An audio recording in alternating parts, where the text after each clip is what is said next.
do. But according to witnesses, what Diddy called passion looked more like full-scale psychological warfare. Carrie Morgan said she watched Cassie go from confident and independent to someone who barely spoke, someone constantly drained, afraid, and isolated. Dawn's testimony added another disturbing detail. She said the control over Cassie was so extreme, Diddy even took her phone to block anyone he didn't want her talking to. He'd isolate her and then unleash on her, while everyone else in the room pretended not to see it. Then came David James. He used to be Diddy's assistant. At his job interview, a female exec allegedly told him, "This is Mr. Combs's kingdom. We all serve in it." Cassie?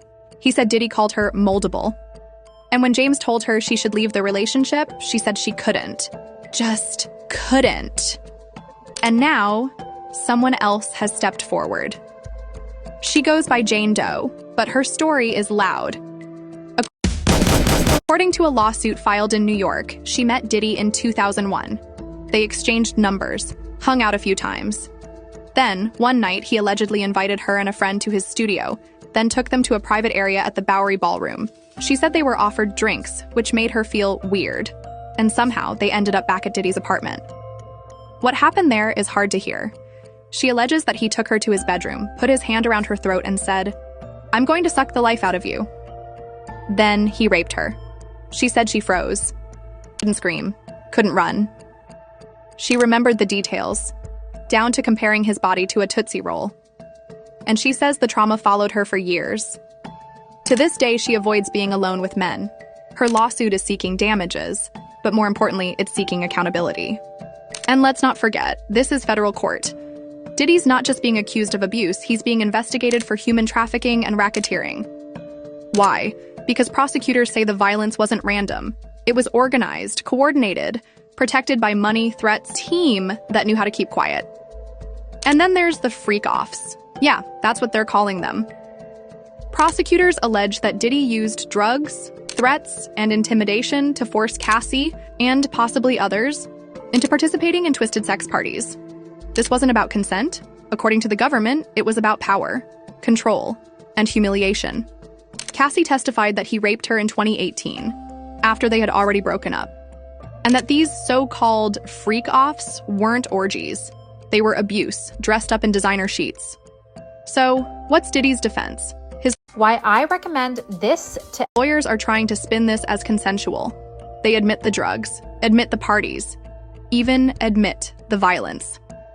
But they claim it was all part of a swinger's lifestyle. That's the word they're going with. Lifestyle. They say Cassie and others willingly took part. That it was messy, sure, but not illegal. But here's the thing.